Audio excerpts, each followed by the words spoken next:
സമൂഹത്തോട് പ്രതിബദ്ധത പുലർത്താൻ എല്ലാവരും തയ്യാറാകണമെന്ന് ഫാദർ ഡേവിസ് ചിറമൽ. കോട്ടപ്പുറം കോട്ടയിലെ ടേണിംഗ് പോയിന്റ് ക്ലബ് പ്രവർത്തകർ സ്വരൂപിച്ച വസ്ത്രങ്ങൾ ഏറ്റുവാങ്ങി സംസാരിക്കുകയായിരുന്നു ഫാദർ ഡേവിസ് ചിറമൽ. നമ്മൾ ഭക്ഷണം കഴിച്ചു, നമ്മൾ നല്ല വസ്ത്രം ധരിച്ചു എന്നതിലല്ല കാര്യം. മറ്റുള്ളവർക്ക് ഭക്ഷണം ലഭിച്ചോ നല്ല വസ്ത്രമുണ്ടോ എന്ന കാര്യമാണ് നമ്മൾ ഓരോരുത്തരും ശ്രദ്ധിക്കേണ്ടത്. നിർധനരായ ആളുകളെ സഹായിക്കുക എന്നതാണ് സമൂഹം ചെയ്യേണ്ടതെന്നും അദ്ദേഹം ഓർമ്മിപ്പിച്ചു. കോവിഡ്-19 ഈ കാലഘട്ടത്തിൽ പാവങ്ങളുടെ കണ്ണീരൊപ്പാൻ ഡേവിസ് ചിറമേൽ അച്ഛൻ്റെ പുതിയ സംരംഭമായ ക്ലോത്ത് ബാങ്ക് കനിവ് 2020 എന്ന പേരിലാണ് കോട്ടപ്പുറം കോട്ടയിലെ ടേണിംഗ് പോയിന്റ് ക്ലബ് പ്രവർത്തകർ വസ്ത്രങ്ങൾ സ്വരൂപിച്ചു നൽകിയത്.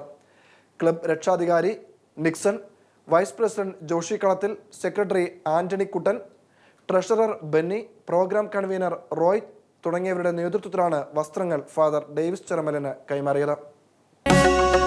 Marvel agencies, Thrissur road, Irinjalakuda.